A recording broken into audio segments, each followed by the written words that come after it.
Wolfden Wrestling Podcast, Episode 5. We have a lot to talk about. We're going to get into it with our rumor roundup, so here we go. The Hardy Boys are turning to the WWE. The rumor circulates because of the Hardy Boys doing the TNA thing where they're going around trying to become the greatest tag team of all time, where they get all these tag team titles, whatever. And so I think if they do come back, it's only going to possibly be a one-time or whatever type thing, just to fight the tag team champions of Monday Night Raw and maybe even SmackDown, maybe even NXT. But I don't think it's going to be permanent. But that's just my opinion. I think that the Hardys are doing really, really well where they are right now. But I wouldn't mind if they ever came back to WWE. So, in my personal opinion, I think that it would have been a good or bad decision depending on how you see the Hardy Boys.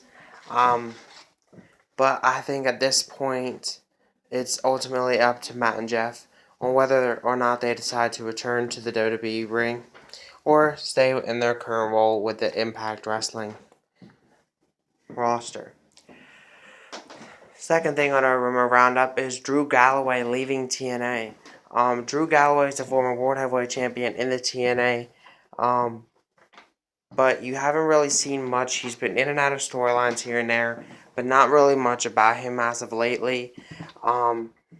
But I honestly think that he in a way, did his thing in TNA. He kind of made his mark in a way, establish himself as a good wrestler. But it's going to be kind of hard to see him go. He was a fantastic wrestler in TNA. So if he does decide to leave, it's going to be a little bit hard for the company to pick up after that. But, there's always other wrestlers that can come in and take the spot. It's kind of bittersweet in my opinion. Number 3, the Bullet Club could be coming to TNA.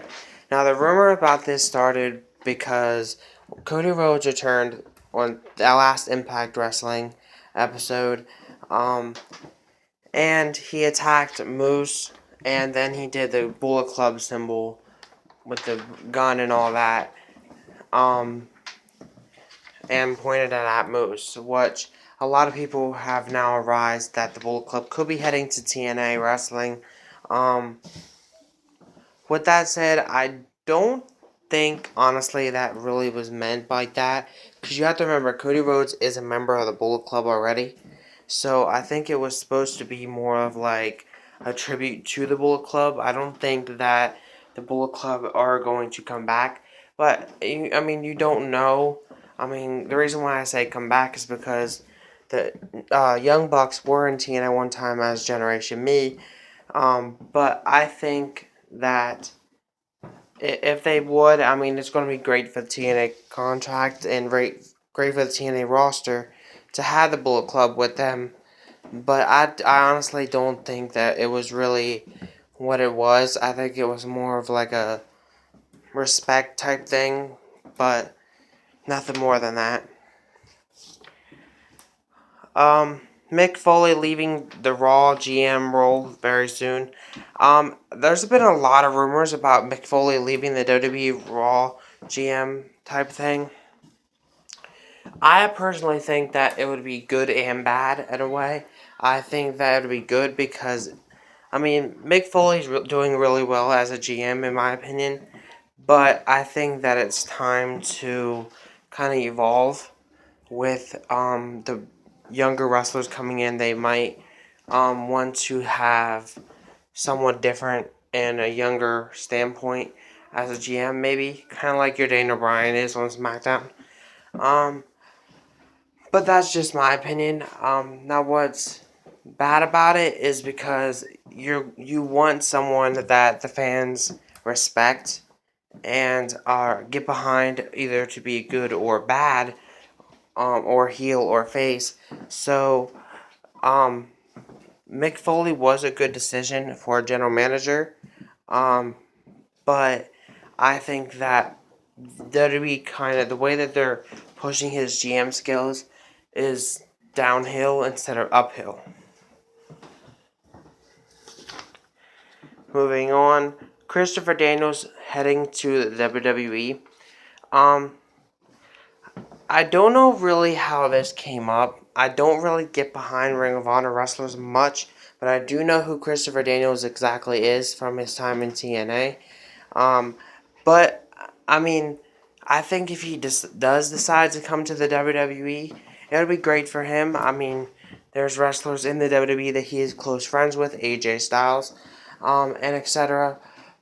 But I think that WWE would have to kind of push him in the way that he deserves, because he is a fantastic wrestler, and I think that it'll be good for the WWE if he does decide to head to the WWE.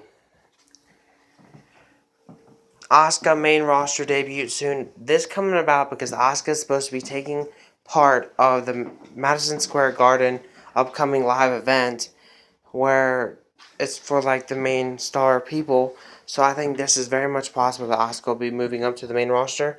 Also with Asuka, NXT days has been in NXT for quite some time now, and I think it's very much possible for her to be heading to Monday Night Raw or SmackDown Live very soon.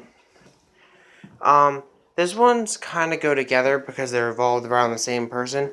Finn Balor returned to NXT to help Nakamura in a live event, which will be airing in an upcoming NXT. Spoiler alert. I'm assuming that anyways. So a lot of people are asking, is Finn Balor returning back to NXT? And then some people are saying that Finn Balor is not returning back to NXT. He's going to SmackDown Live. Now, obviously, I wanted to add these in here because I know, from what I understand anyways, that neither of these are true. I think that Finn is more likely going to return back to Monday Night Raw. It was kind of like a guest type thing for the NXT type thing, because Finn made his name in NXT in a way for the WWE.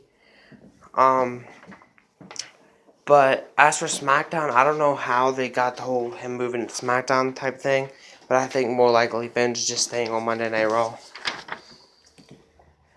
And the last piece of rumor roundup is TNA is upset with Josh Matthews. I heard that Josh Matthews on a Twitter or whatever, TNA's upset with his Twitter remarks. I don't know exactly what happened or what Josh had stated, but TNA Impact Wrestling is apparently upset with Josh Matthews, which in a way is bad because Josh Matthews in a way kind of burned his bridge with the WWE in a way.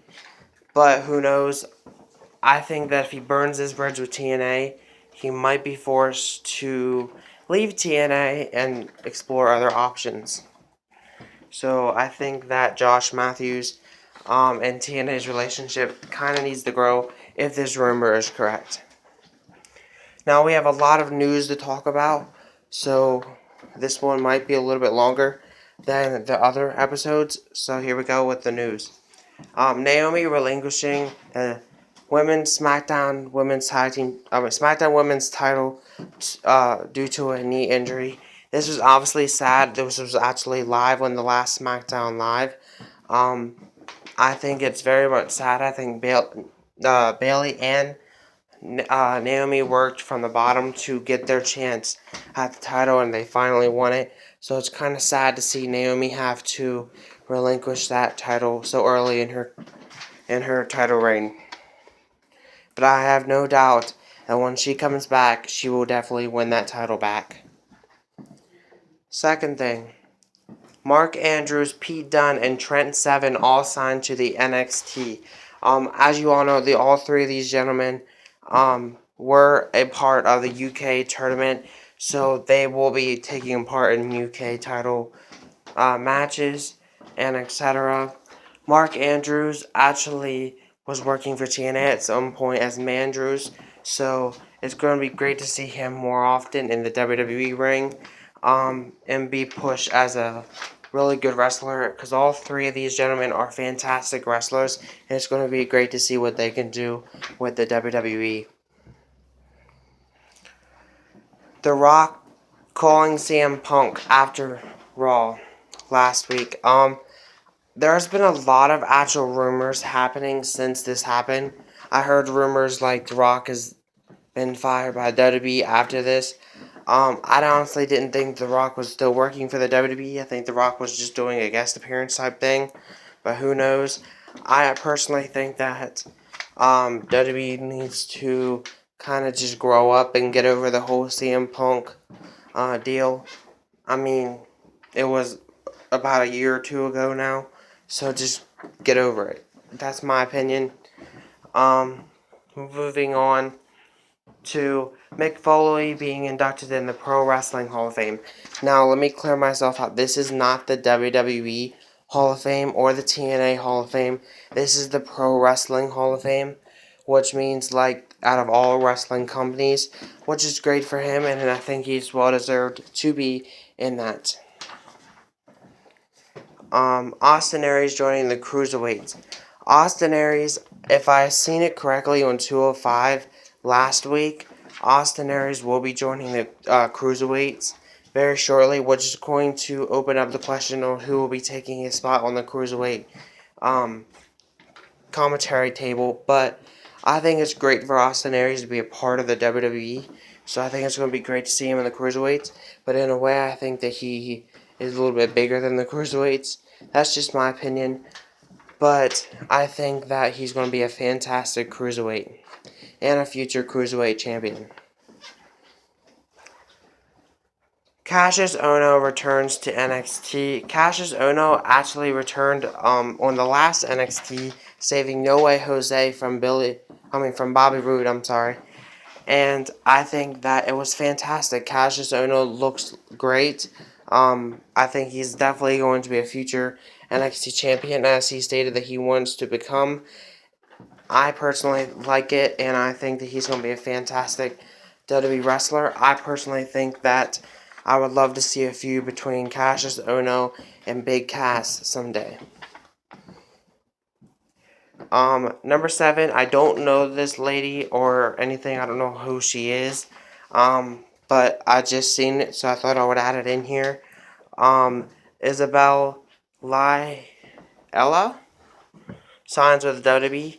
I don't know exactly who that is, as I stated, but I think it's great for her. I mean, it's going to be great to see what she can do in the ring. I love to see new people come into a wrestling company that I've never heard of or seen of before, to see how they develop in their company. Number 8, Steve Corino joins WWE as a coach. Steve Corino, I believe, is a former ECW wrestler. And I think it's great that he's going to WWE to be a coach or trainer in a way. So, I mean, I think it's going to be great to see how he goes and how his relationship goes with WWE. And with that said, it could be possible, since Steve Corino is working for the WWE, you could be seeing Colby Corino making a WWE debut shortly. That's what my hope.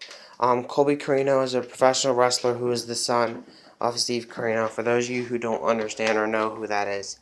Anyways, moving on, Kelly Kelly will be at WrestleMania. Kelly Kelly has stated that she will be at WrestleMania. Kelly Kelly is a former WWE Women's Champion, or Divas Champion, I'm sorry. And I think that it's going to be great. I mean, we don't know exactly the details of whether she'll be fighting or she'll be just there as a guest.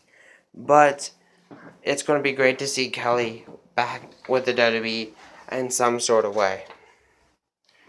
Number 10, DDP, or Diamond Dallas Page, wants Jake the Snake Roberts to induct him in the Hall of Fame. I mean, I personally think that there will be no other person better to do this, because the relationship between DDP and Jake the Snake Roberts. So I think this would be an awesome idea for the WWE to do. Number 11, Josh Barnett's TNA debut. Last week on TNA, Josh Barnett actually had his in-ring debut with the TNA. He did very well. I think that his upcoming match with Bobby Lashley at TNA for the World Heavyweight Championship is going to be awesome. But who knows what will happen with that. But Josh Barnett seems like he's going to be very well in TNA. Josh Barnett, for those of you who don't understand who he is a former, I believe, I don't know if it was UFC or MMA. I don't know the exact thing he was, but he's a former one of them, so it's going to be great to see how he is in the TNA world. And number 12, Kurt Angle wants either John Cena, Stone Cold Steve Austin, or The Undertaker to induct him in the WWE Hall of Fame. I think that for the people that are choosing who they want, I think WWE should let them do that, but from what I hear, that WWE chooses who they want to induct you. But I think it would be great to see either one of these gentlemen induct Kurt Angle into the WWE Hall of Fame. But that's just my opinion. Personally, I think that WWE would probably, out of these three gentlemen, would probably push more towards John Cena because of the whole way John Cena started in the company. Kurt Angle kind of made John Cena in the WWE. But moving on, as I'd started last week, the Spotlight Wrestlers for WWE and TNA on who I think stole the spotlight, in my opinion, for that, for last week. For TNA, from the last episode of TNA, this is, remember, previously recorded. So TNA last week, I think the person that stole the spotlight was Allie at the ending during the Laurel Van Ness and Braxton Sutter wedding. She stole the spotlight because she finally stood up to Maria and whatever. So I think it was great to see Allie in that creme light. It's going to see that maybe Allie could be possibly being pushed by TNA. And in the WWE, the person that stole the spotlight, in my opinion, was Naomi, with the sad relinquishing the championship. Was very sad, and I think that she deserved the be the champion longer. But I think when she comes back from her knee injury, she will come back better than ever and ready to win back that SmackDown Live Women's Championship. With that said, I'm going to end this out. I'll see you guys all next week for new Spotlight Wrestlers from WWE and TNA. Leave your comments down below on who you think that, on anything that I said or talked about today. What's your opinions on some of the stuff that I talked about? Have a great day, and peace.